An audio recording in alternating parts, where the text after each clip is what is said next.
Oh, I should have got a coffee before starting. Ah, hello. Okay, anyone who cares, I am trying to generate Rust code, and the trouble is generating this code is not putting a. Let me just get rid of. I can just go maximum. It's not putting an R type here, and we'll be using this content to generate it, and the file we're getting stuck at, for example, is client price. So if we go client price here, this is JSON, and it has this field, and the name is type, and that's a reserved word in Rust, and it's not generating it nicely, and so I've got to make it do that,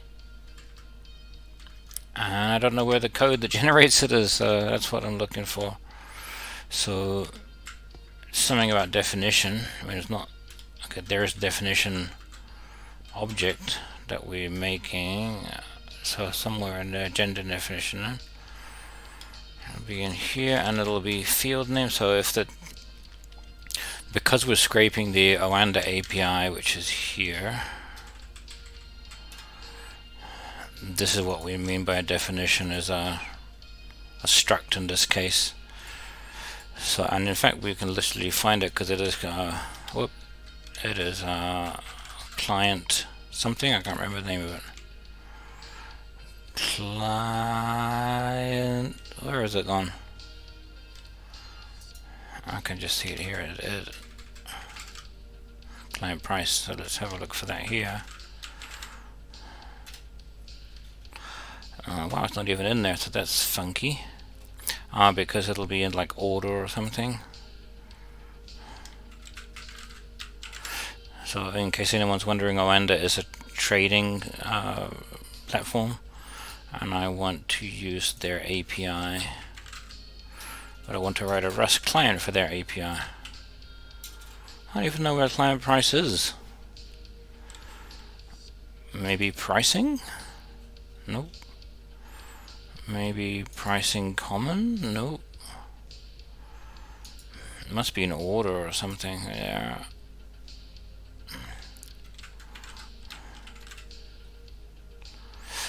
Okay, you know what? I can just find.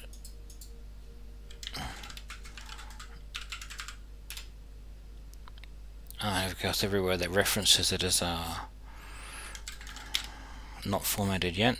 Okay, JLS. We'll just look for it in here again.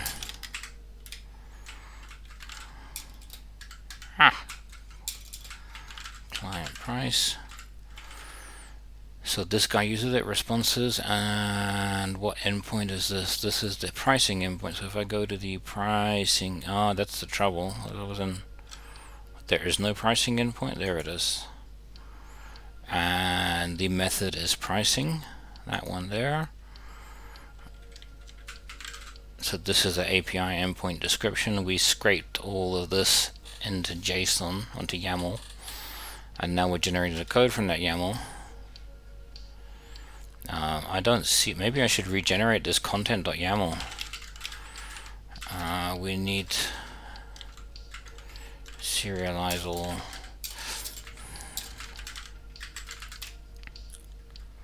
I mean, bin serialize all. And I think serialize all will use a cache, so let me just make sure I haven't got a cache here, so I can get rid of it. Okay, rm-rf. There's no cache. Okay. Cargo run bin. I've got the bin serialize all. Maybe you need to update our content.yaml a bit.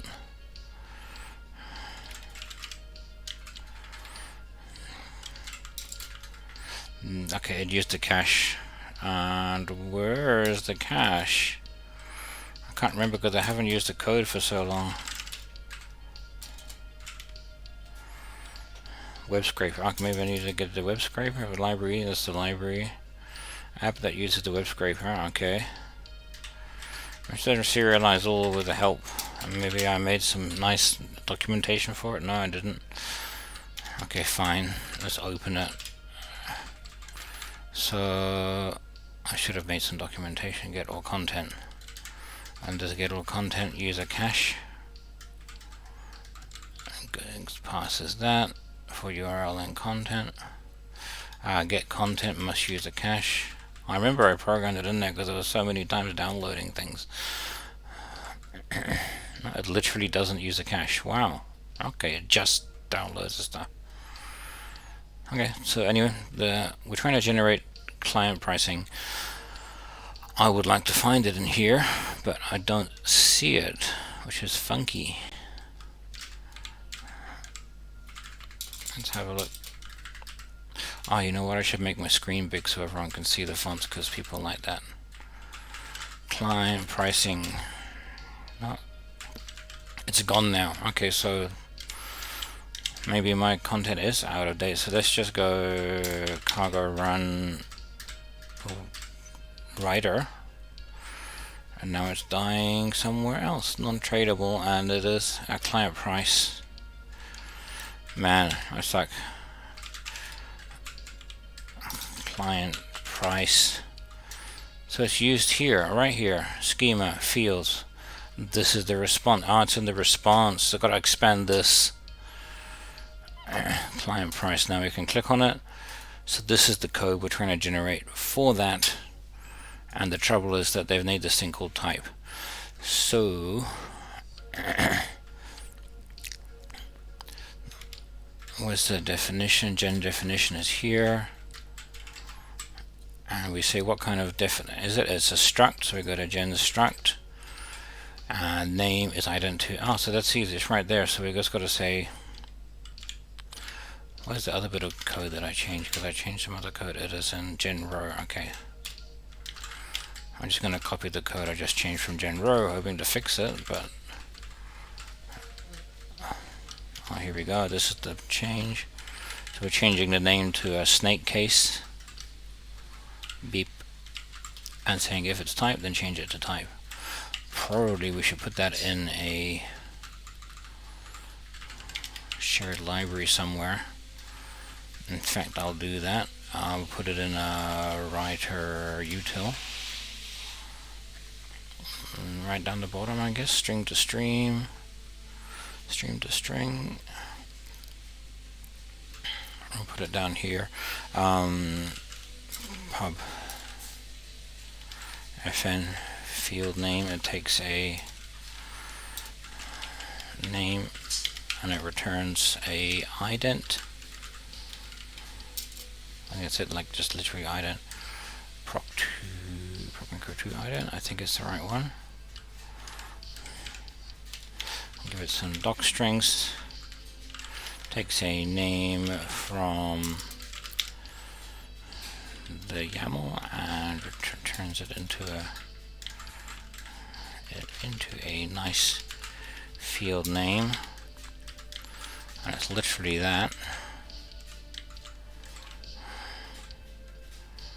And we don't even need to put this because Rust just returns the last statement. We should put a to do other field name. Now we don't care. And then we can go here, let name equal. In fact, before we call gen struct, we'll make gen struct take an ident. There you go. Ident. Get rid of this. You have to shove it in there as an ident from the beginning. Now where is that used? It's used here. No, it's not just that name, it's every field name. Bad. Undo. So it's not that name that we care about, this is the name of the struct. Fields, where are fields coming from? There, gen fields. Field.editor.map gen field, and then gen field is here. So we can put, hi Sammy, how are you my baby? Okay, I guess that's the end of my stream because my son is home and I have to put him to bed. Okay, yes. Yes, we're all gonna sleep in the bed. Good night everybody. Thank you for watching.